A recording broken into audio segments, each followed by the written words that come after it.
신경하심으로 7월 26일 토요일 새벽 예배를 하나님께 올려드리겠습니다. 전능하사 천지를 만드신 하나님 아버지를 내가 믿사오며 그 외아들 우리 주 예수 그리스도를 믿사오니 이는 성령으로 잉태하사 동정녀 마리아에게 나시고 본디오 빌라도에게 고난을 받으사 십자가에 못 박혀 죽으시고 장사한 지 사흘 만에 죽은 자 가운데서 다시 살아나시며 하늘에 오르사 전능하신 하나님 우편에 앉아 계시다가 저리로서 산자와 죽은 자를 심판하러 오시리라. 성령을 믿사오며 거룩한 공회와 성도가 서로 교통하는 것과 죄를 사하여 주시는 것과 몸이 다시 사는 것과 영원히 사는 것을 믿사옵나이다. 아멘.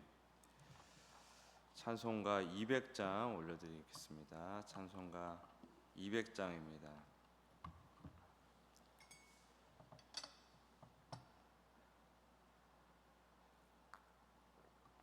찬송가 200장. 달고 묘한 그 말씀 생명의 말씀은 귀한 그 말씀 진실로 생명의 말씀이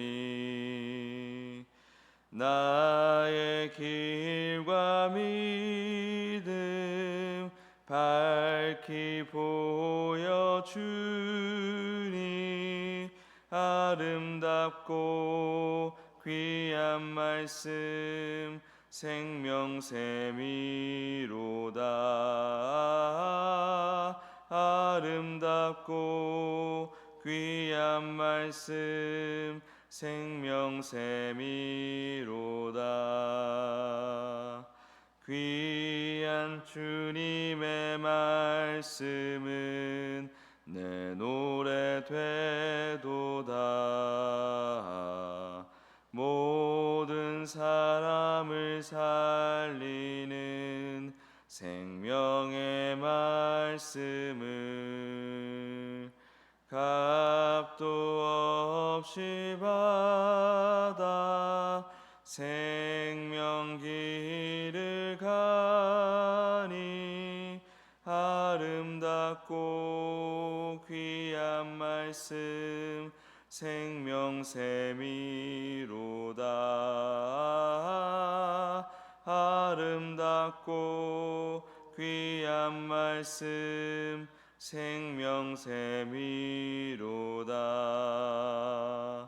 널리 울리어 퍼지는 생명의 말씀은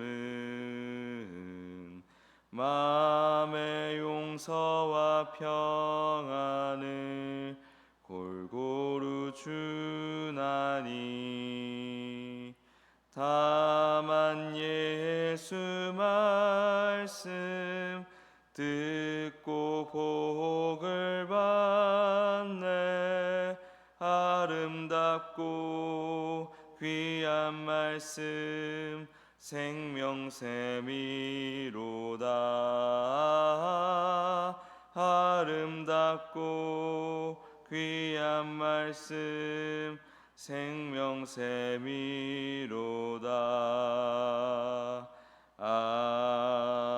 아멘. 합심하여 통성으로 기도할 때에 주일 오후에 미얀마에서 선교하시는 김준견 선교사님 선교 보고와 설교가 있습니다. 이를 위해서 우리 같이 기도하기 원하고 또 선교사님의 사역을 위해서 중보하기 원합니다. 또 오늘과 주일 찬양팀 보컬 세미나가 있습니다. 트레이닝 중심으로 진행될, 훈련 중심으로 진행될 이 시간을 통해서 우리 찬양팀이 더욱더 성장할 수 있도록 도와달라고 기도하기 원합니다. 또 청년부 수련회, 정교인 수련회 많이 참여해서 깊고 풍성한 하나님의 은혜를 누리게 해달라고 우리 주여 한번 부르짖고 기도하겠습니다. 주여,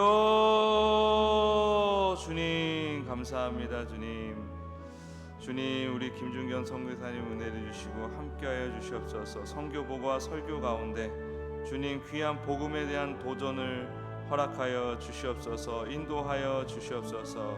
역사하여 주시옵소서. 주님, 또 그 선교사님의 사역 가운데 모든 것을 채워주시고 넉넉하게 도와주시옵소서. 모든 물적 자원, 인적 자원, 아버지 필요한 모든 것을 채워주시는 주님 감사합니다. 주님, 오늘과 주일 찬양팀 보컬 세미나가 있습니다. 주님, 두 보컬팀의 커리큘럼이 다릅니다. 주님, 각각의 팀이 각각의 위치를 깨닫고 잘 이해하고 배우고 성장할 수 있도록 도와주시옵소서. 더욱 은혜로운 찬양, 더 선한 영향력을 끼치는 귀한 찬양팀이 될 수 있도록 앞으로의 모든 여정 가운데 함께 하시고 인도하여 주시옵소서.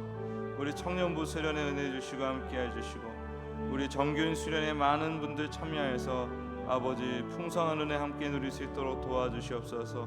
모든 과정을 안전하게 지켜주시옵고 모든 과정 가운데 하나님의 은혜를 깊이 깨닫고 누리는 시간 허락하여 주시옵소서. 인도하여 주시옵소서. 하나님 감사합니다. 우리 김준경 선교사님 선교 보고와 설교를 통해 우리 교회가 귀한 복음의 도전을 받을 수 있도록 도와주십시오. 사역 가운데 필요한 모든 자원들을 허락해 주십시오. 오늘과 주일 찬양팀 보컬 세미나가 있습니다. 여러모로 배울 점이 많고 또 성장해야 될 부분들이 많습니다. 이런 세미나를 시작으로 앞으로 계속해서 훈련을 통해 성장해 나가 은혜로운 찬양 또 더욱더 하나님의 능력을 은혜를 드러내는 귀한 찬양팀 될 수 있도록 도와주시옵소서. 청년부 수련회, 정교인 수련회 많이 참여해서 풍성한 은혜 누릴 수 있도록 도와주시옵소서. 안전하게 또 모든 일정 가운데 하나님의 은혜를 우리가 깊이 느끼면서 누리면서 보내는 모든 일정 될 수 있도록 축복해 주시옵소서. 오늘도 주 앞에 드리는 예물 축복하여 주셔서 하나님 앞에 형통하고 순조로울 수 있도록 인도하여 주시옵소서. 감사드리며 예수님의 이름으로 기도합니다. 아멘. 오늘은 하나님 말씀 창세기 11장 31절에서 12장 3절까지입니다. 창세기 11장 31절에서 12장 3절까지입니다.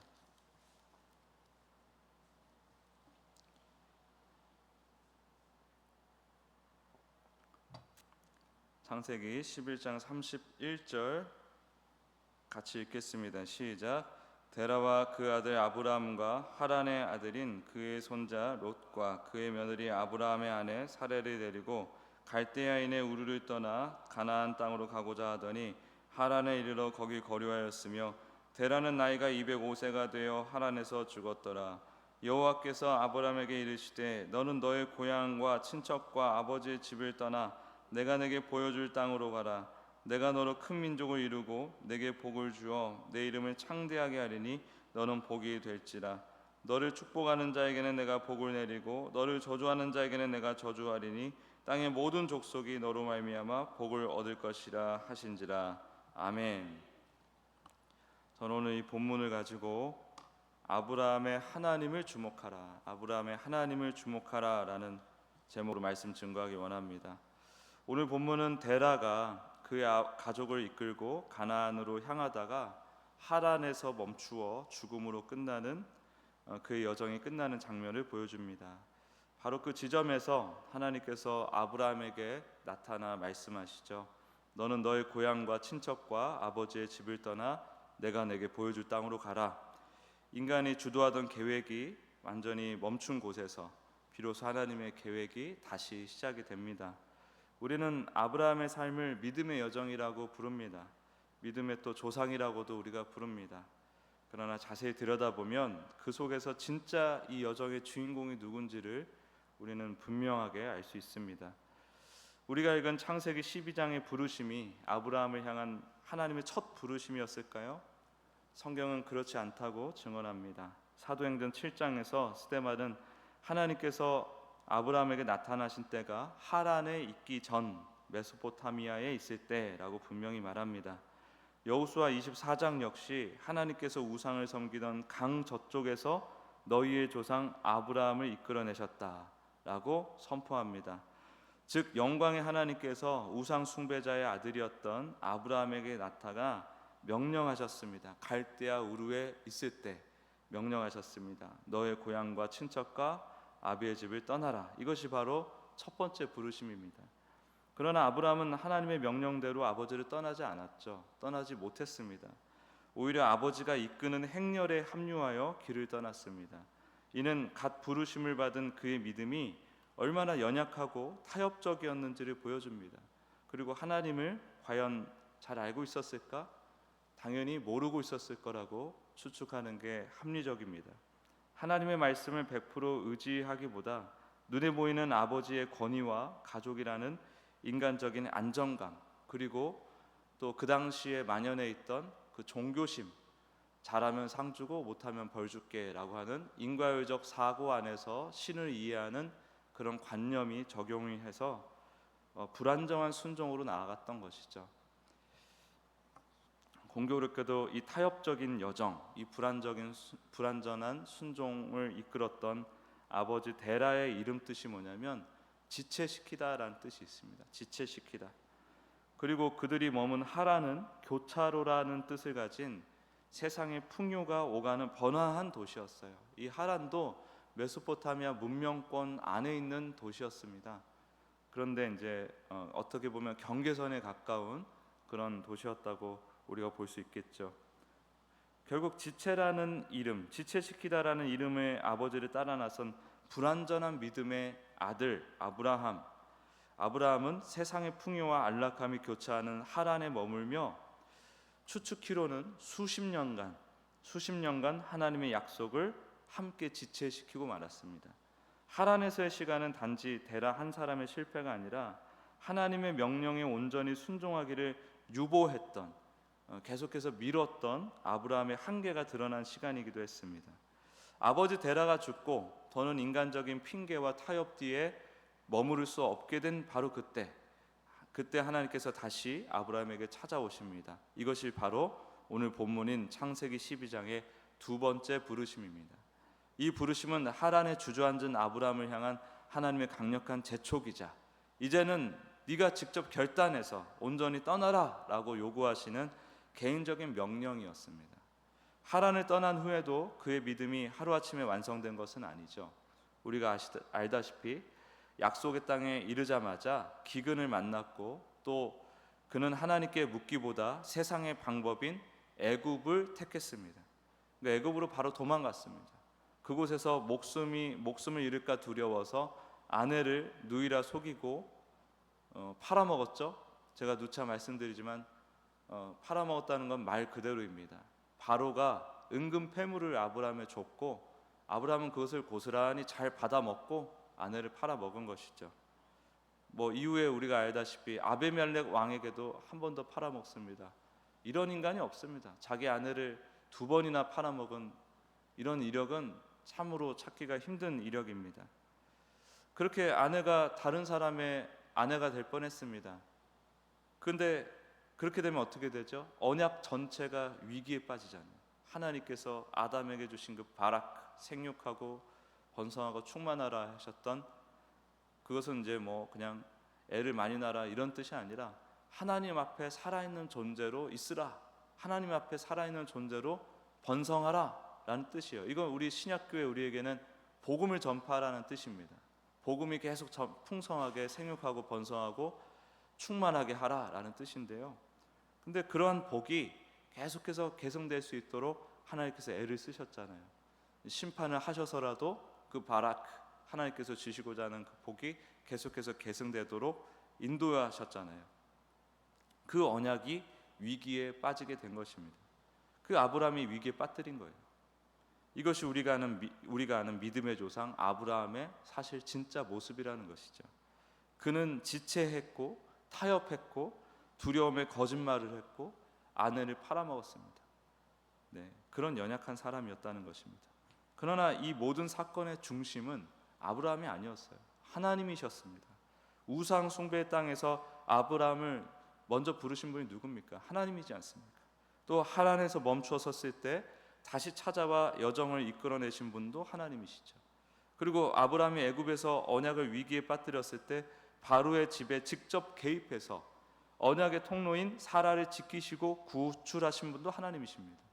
바로는 황당했을 거예요. 그냥 자기는 은근표를 잘 주고 제대로 된 값을 주고 이렇게 그 아내를 사왔는데, 첩을 사왔는데 갑자기 하나님이란 분이 나타나더니 자기를 막 멸망시키려고 하거든요. 망하게 생겼거든요. 그러니까 자기는 아무 잘못도 없는데 사실 잘못은 아브라함이 한 거 아닙니까? 근데 아브라함은 그 과정을 통해서 비로소 뭔가 의문이 생겼을 거예요. 도대체 나한테 말을 걸고 이 여정을 촉발하신 하나님께서 어떤 분이시길래? 그러니까 아브라함은 우상 숭배자 데라의 아들이었기 때문에 아브라함도 우상 숭배했을 가능성이 높죠. 그러니까 우상 숭배자였던 아브라함이 비로소 의문을 가졌을 겁니다. 아니, 세상에서 가장 강력한 힘을 가진 파라오, 이집트의 파라오를 이렇게 그냥 애 다루듯이 그렇게 할 수가 있나? 그리고 어떤 도덕적인 기준 이런 거를 무시해서 그냥 이렇게 마음대로 그냥 내가 너 괴롭힐 거야, 너 혼내줄 거야 해서 혼내줄 수가 있나? 도대체 이 하나님이 어떤 신이길래, 어떤 신이길래? 이제 그런 식으로 하나님께서 하나님의 하나님 되심과 또 아버지 되심을 계속해서 아브라함에게 가르쳐 내신 거예요. 하나님께서 아브라함의 믿음의 주역이신 것입니다. 하나님께서 직접 아브라함을 빚어 가셨던 것이에요. 아브라함의 연약함 속에서도 하나님의 그 신실하심이 하나님의 계획을 꾸준하게 이끌어 갔던 것입니다. 아브라함이 그 계획을 성취하는데 그렇게 크게 기여한 건 없어요. 그냥 이렇게 가자고 하면 가고, 근데 가자고 할 때도 한 번에 가는 게 아니라 20년, 30년을 어디서 허송 세월 하다가 하나님께서 계속 또 설득하시고 말씀하시면 그제서야 또 움직였다. 또 제대로 갔다 싶었더니 엉뚱한 대로 도망가고 또 계속 엉뚱한 짓 하고. 하나님께서는 그럼에도 불구하고 포기하지 않으시고 주님의 계획을 차곡차곡 이루어 가셨다는 것입니다. 하나님께서는 아브라함 한 사람을 통해 땅의 모든 족속에게 하나님의 생명력, 그 바라크, 복을 주시려는 거대한 계획을 품고 계셨고 그것을 그냥 진행하셨습니다. 창세기 12장 2절과 3절의 약속이 바로 그것입니다. 아담과 셋, 노아를 거쳐온 하나님의 복을 계속해서 계승해 내시려는 하나님의 계획, 그 바라크는 아브라함을 통해서 이제 온 세상을 향해 나가게 된 것입니다. 그리고 이 계획의 종착지가 어디라 그랬죠? 예수 그리스도. 그리고 그 예수 그리스도가 이 복의 종착지라는 것은 뭐냐면 예수님 안에서 건짐을 받은 우리를 향한 것이다라는 것을 시사한다고 했죠. 그러니까 이 복은, 이 아담에서 시작된 이 복은 나를 향한 것입니다. 내가 지금 예수님을 믿고 있다면은 나는 지금 아담의 복도 누리고 있고 노아가 누렸던 복도 누리고 있고 아브라함이 누렸던 복도 지금 내가 가지고 있는 것입니다. 어마어마한 놀라운 복을 지금 우리가 예수 그리스도 안에서 그 하나님의 생명력을 누리고 있다라는 것이죠. 우리도 역시 이 아브라함처럼 연약함을 가지고 살아갑니다. 우리 또한 삶의 여정에서 지체하고 현실적인 문제 앞에서 늘 세상의 방법을 찾고 그게 우리의 한계고 연약함이죠. 그러나 우리의 소망은 우리의 결단력, 어떤 믿음의 강도, 우리가 설정한 그런 믿음의 강도 이런 거에 있지 않습니다. 우리의 소망은 우리를 부르시고 기다려주시고 다시 찾아와 주시고 끝까지 포기하지 않으시고 끝내 하나님의 뜻대로 하나님의 계획의 종착지로 인도해 내시는 하나님께 있다는 거예요. 우리의 구원과 삶 전체가 하나님의 신실하심에 달려 있습니다. 그러므로 우리는 우리 자신의 연약함을 마주할 때 혹은 타인의 연약함을 마주할 때 실망할 필요가 없어요. 우리를 끝까지 붙드시는 아브라함의 하나님, 그 아브라함의 하나님은 이제는 우리의 하나님입니다. 나의 하나님입니다. 그 하나님을 주목해야 한다는 것이죠. 아브라함의 하나님은 멀리 계신 분이 아니에요. 과거의 어떤 구약 시대에 일하셨던 그런 하나님이 아닙니다. 예수 그리스도 안에서 우리와 함께 걷는 하나님이 되셨습니다. 에베소서에 뭐라고 쓰여 있습니까? 그리스도 안에서 우리를 택정하셨다 그러고 그리스도 안에서 하나님과 화해하게 하셨다 하지 않습니까? 그리스도 안에서 하나님과 함께 우리가 지금 살고 있는 거예요. 때로는 지체하고 넘어지는 우리 곁에서 늘 함께 동행하시며 또 지체하고 넘어지면 좀 어떻습니까? 딱 100년만 참으면, 길게 봐서 120년만 참으면 우리는 영원한 하나님 나라에서 지극히 풍성한 하나님의 사랑을 누리며 지극히 우리가 상상할 수 없는 그 행복을 영원히 현재 진행형으로 누리게 살게 될 것인데, 그 부딪히고 헤매는 게 뭐 대수겠습니까? 미로가 하나 있다고 하면은 그 미로를 빨리 통과하는 게 목적이라 그러면은 실패가 있어서는 안 됩니다. 헤매는 게 있어서는 안 됩니다. 근데 그 미로를 설계한 목적 자체가 그 미로를 통해서 뭔가를 배우는 게 목적이라고 하면은, 그러면 그 안에서 부딪히고 헤매는 그 모든 과정이 배움의 과정이 되는 거예요. 우리가 이 사실을 꼭 기억하길 원합니다. 그래서 우리 곁에서 항상, 우리의 연약한 우리 곁에서 항상 신이 동행하시는 예수님을 바라보고 믿고 예수님의 손을 꼭 붙잡고 담대하게 믿음의 길을 다시 살아내는 우리 모두가 되기를 예수님의 이름으로 축복합니다. 기도하겠습니다. 하나님, 우리가 성경을 보면서 아브라함을 그렇게 칭송하고 다윗을 그렇게 칭송하고 살아갈 때가 참 많습니다. 의인이라고 표현되면 그 의인됨을 흉내내려고 애를 쓸 때가 참 많은데, 그렇게 의인되게 하시는 하나님을 우리가 주목하게 하여 주시옵고, 아브라함이 아니라 아브라함의 하나님을 믿으며 나아가는 우리가 될 수 있도록 도와주시옵소서. 무엇보다 그 하나님은 예수 그리스도 안에서 우리와 함께 하고 계심을 믿고 우리에게 그 아담의 복, 노아의 복, 아브라함의 복을 주고 계심을 믿으며 여러 가지 인생의 연약함을 마주할 때마다 그 예수님만 붙들고 나아가는 우리 모두가 될 수 있도록 축복하여 주시옵소서. 감사드리며 예수님의 이름으로 기도합니다. 아멘.